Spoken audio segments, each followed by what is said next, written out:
Let's go round the back. It's lintel time again. A new wooden support is needed for the extension.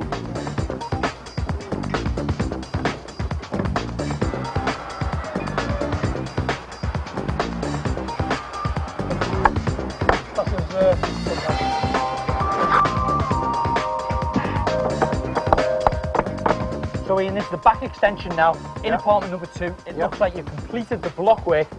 What's this section here for? This is the wall plate, Craig. That's the cavity tray we've got, which is sitting on top of the galvanised steel lintel there. It's something that we've got to do. So in this instance, it means that we've got to put it under the wall plate. Yeah, and we continue that the full length. Yeah, we've got 3 openings and a couple of pillars. Yeah. And it's not worth cutting it, so I wanted to, you know, to put it along the length. Yeah, continue it in one's always wise, isn't it? Yeah. Great. Okay, so that's firmly in, mortared in, bedded our plate in, spans across. Yeah. And this is a building regulation, isn't it, to spread the weight over here when we sit our rafters on there. Yeah, it is. Ready for our rafters? Yep. Yeah. Oh, heavy. Yeah. So why is with the 8-inch step? Well, that's because in apartment number 2, Craig, you've wanted an open plan sort of ceiling. Yes, that's right. Yeah. And because you don't want any purlins or anything like that in, you want a beam which is deep enough that won't deflect on the weight of the roof. Of course, with the weight on it. Yeah. What I don't like to see is when you're actually in the room and you're looking up at the ceiling, I don't want to see any support in the centre. Just a nice flush ceiling going all the way down. At this depth, it'll stop the deflection and it'll keep it nice and secure, and it's all supported well. Great, excellent. And we've cut our little bird's mouth in there. Yeah, that fits nicely. Rob's done a good job there. Right then, when we get the rest of the rafters in, and I'll leave you for your cuts. Yeah, sound.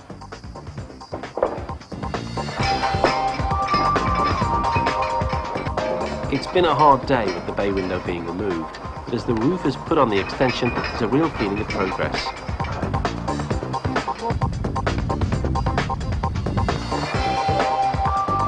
So kick your legs from under you then, shouldn't I?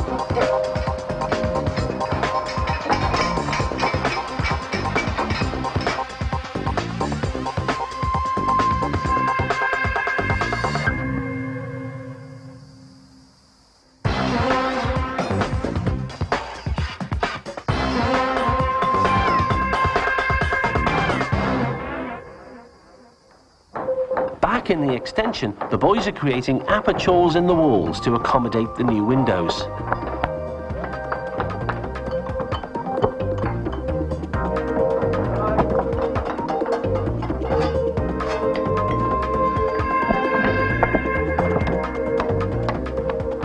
Up here in the top bedroom of apartment number 2, referring to the drawings here, the architect proposed a new opening in here with a window. So we've already started taking down the outside brick, cleaning it up as we speak. The inside, we've started to put some thermalite blocks in here. This is going to help with the U value to stop any heat actually in the room escaping out that way. But either side where the window's going, we weren't happy with the brickwork there. It was a little bit loose, so we decided to take it off all the way along there and rebuild both sides of the window, putting a new lintel in to hold the entire roof above us. The team get cracking.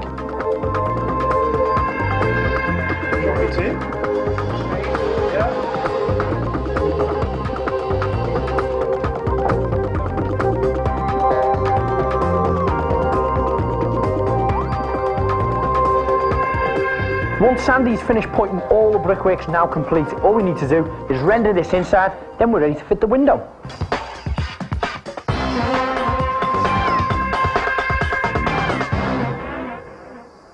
I'm up here in the very top floor of the house. This is going to be apartment number 4, and today is going to be a great day. We're going to see a huge transformation because we're going to create the mezzanine floor, which is going to give us an extra bedroom above. But first of all, we have to get the supports in place. We're going to be putting beams in. We're going to create a block wall spanning all the way across the room. This is going to sit on the existing wall, which goes below all the way through to the basement. When we've built it up, it's going to act as a dual purpose. One, it's going to create a partition from the living areas to the hallway and the bathroom. And most of all, it's going to support the floor for our mezzanine. Better get the boys up here. The builders put up the blockwork to support the mezzanine floor for the second bedroom of the top floor apartment. It's vital that you follow the original foundations of the building and preferably a spine wall to keep the main structure safe and strong. There'll be a lot of weight hanging on this wall.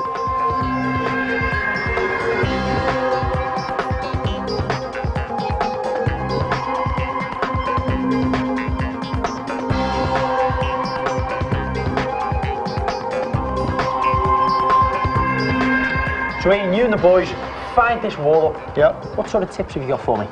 Well, first of all, don't forget that we're on the second floor here. That's right. So we want to make sure that we're building on firm foundations, even right. at this level. Anyone else at home, obviously don't build on the floorboards, got to have fishing foundations for it. Yeah. Okay. So we're building on the wall below and also the wall below that. Of course, because our wall goes all the way down to Yeah. the basement, doesn't it? There? Yeah, it is. It's actually a spine wall and it's tying both sides of the house together, so it's making it all strong. Well, now you've finished this wall, Ian, all we've got to do is put the mezzanine floor in here. Yeah. Cheers. Up in the roof space, the mezzanine is starting to take shape. Once the block work is set solid, a galvanised steel lintel spanning the entire width of the property is cemented into place. Joists are then secured at even intervals, giving strength to the new floor above. And once the work is finally completed, a spiral staircase will be installed to provide easy access. This is heavy labour. It's not for the faint-hearted.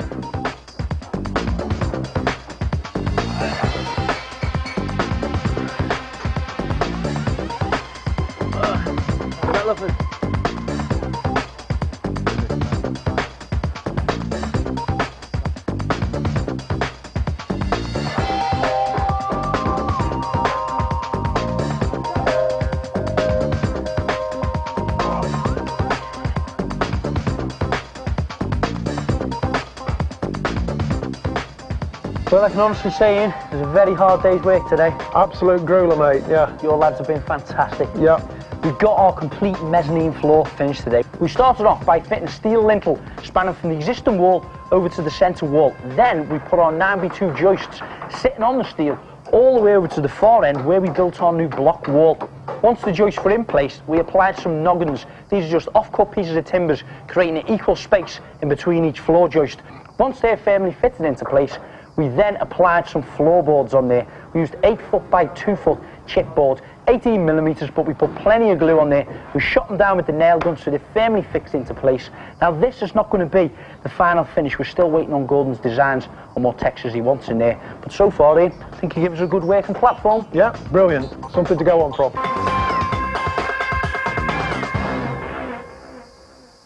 Different walls need different preparations. Upstairs, there are no batons on the interior block walls. It's time to use some good old-fashioned glue. Hey, how you getting on, lads?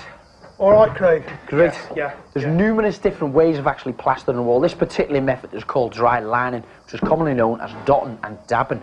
What's the technique to it, Ian? Basically, when you're putting on your dabs, you can't really put too many on. So make sure it's all solid, so it's nice and compact, like that.